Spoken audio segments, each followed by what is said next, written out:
When you start looking for it, all of a sudden your brain says, oh, they don't care about all this stuff, they want to see these things, and it starts finding those things. Like these two coyotes that are coming our direction.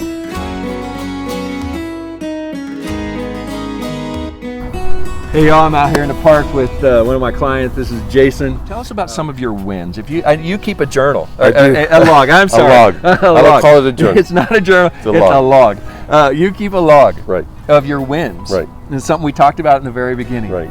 Tell us a little bit about what that process has meant to you of just doing that action, right, and some of the things that you've logged. It's been life-changing. You know, you recommended that I do that, and so from day one, I logged where I started with weight, my inspirations, my goals, but also the why of what I'm doing and why I'm doing it.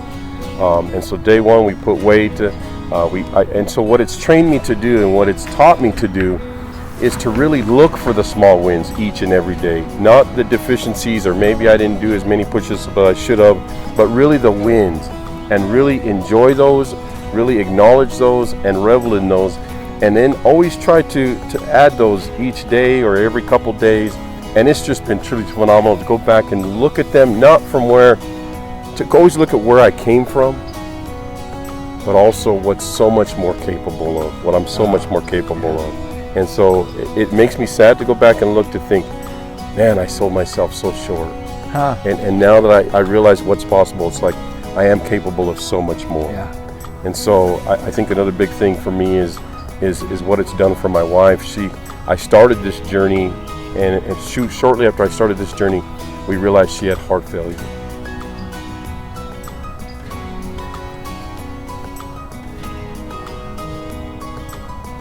Some of it was diet, some of it just natural things. I told her I'm doing this to be here for you. I'm here to be in support of you. And it has really pushed her to watch what she eats, has pushed her to help to watch her health. And I think that's the biggest thing, is to realize, you know, why we do it, you know. And so I started this, and I think it only motivated me more to stick to what I'm doing in support of her in that situation. Yeah. And she's doing phenomenal. Her heart recovery's been amazing. She's not a runner, but she works out. Yeah. She works out. I put her a workout room at the house, and so I think it's just been an amazing journey, not only for myself, but for my wife. Yeah. Yeah. What would you say in your log is, you talk about the little wins, and I think so often we think of wins as big wins. Right. But how important are the little wins, and what are some of your little wins, so that people kind of get an idea of, you know, what is a little win? I think a little win for me was when I first started our assessment. Sadly, I could only do 5 push-ups. Okay. In a month or two, as we continued to work out, then I could get up to 8. Then I could get up to 10. I could run on the treadmill and not feel winded like I did at the beginning. I'd have to stop all the time. So those type of little wins, we joke about it, but one of the big wins is I started to notice the change even in my body. My watch band, I'm down 4 notches on my watch band. My belts, I no longer have holes. I've totally outgrown all my suits. And so I think when you just get to a point where you realize that and you see that, it's just awe-inspiring, and it makes you want to go that much further. And so I just think the small wins are the loss of 1 pound, the loss of, you know, when you say I've stuck to the nutrition plan for a week. I've stuck to it 2 weeks. I've been in a month. I've been in it 2 months. Just whatever that is, whatever you can see as a win, 1 day, 2 days, 3 days. It could be as simple as, man, I got out of bed this morning with energy. I got out of bed. You know, where in the past maybe that was a struggle. Right. I remember you coming into the gym one day, and you stuck your foot up on the weight bench. Yeah. And you said, "Watch this, coach." And you tied your shoe, and you were showing me what you did out in the parking lot, but that was all the way up into the seat of your truck. Right. And you'd never been able to do that, and it was just like this little thing of like, I tied my shoe up here. Up here. And for some people, you said a minute ago, just tying your shoe, you were wheezing. Right. Well, that disappeared pretty quick, but sometimes it just disappears and we don't write it down, we don't think about it. And so I think what's so cool is that you have found this process of writing and logging and reading and recognizing what this does. And I really want to teach a course on our reticular activating system, the RAS of our brain. It's called the reticular activating system. The reticular activating system is what filters out if everything that's going on around us was all of a sudden coming and we couldn't filter anything, we wouldn't be able to focus on each other. We wouldn't be able to have a conversation like this. Our RAS is filtering out everything unimportant to us. It's all there, Right. all the time. There's all the noises, all the sounds, all the things, all the stuff happening. But our RAS filters out what's not important to us. Well, how we maximize and leverage our RAS is to tell it what's important to us. And what you've said is the wins are important. Right. So many people focus on all their losses and on the negative and all the things that go wrong. Right. When you start looking for it, all of a sudden your brain says, oh, they don't care about all this stuff, they want to see these things, and it starts finding those things. Like these two coyotes that are coming our direction. Now, we could focus, the RAS is also a very protective Right. mechanism in our brain, and it has a trigger for reacting to things of danger.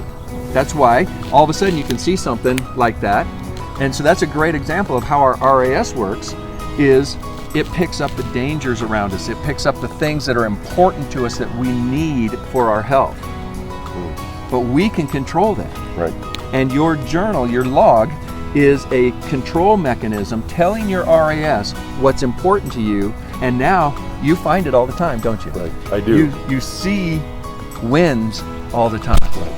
I think it's brought a shift of mindset too, that it's not just simply a diet.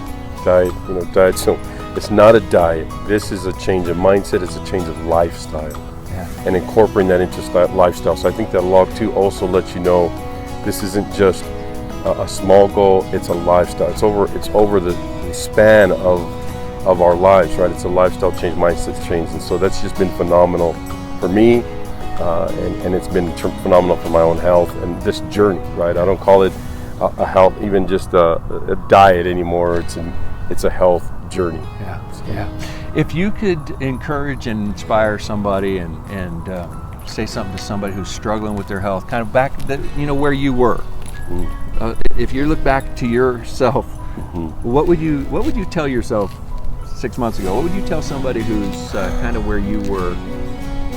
I would say, don't sell yourself short. Don't sell. We're all capable of so much more if we'll just determine in our minds that we're going to do that.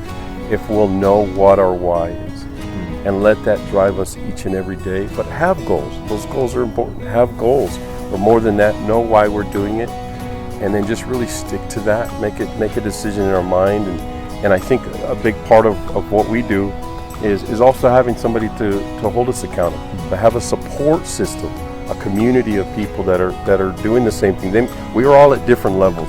Everybody's going to be at different. Don't worry about if you're not where Coach is at. He's like, I don't know, 4% body fat. I'll never get there. But don't worry about where somebody else is at.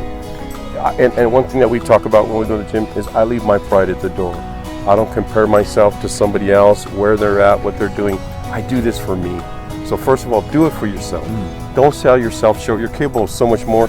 And if I showed you a picture of what I was, 290 to 221, I can tell you, don't sell yourself short, but find somebody that'll hold you accountable, but more than holding accountable, they'll support you. They'll help you, they'll lead you, they'll guide you, and then just see you're so much capable of so much more. Yeah.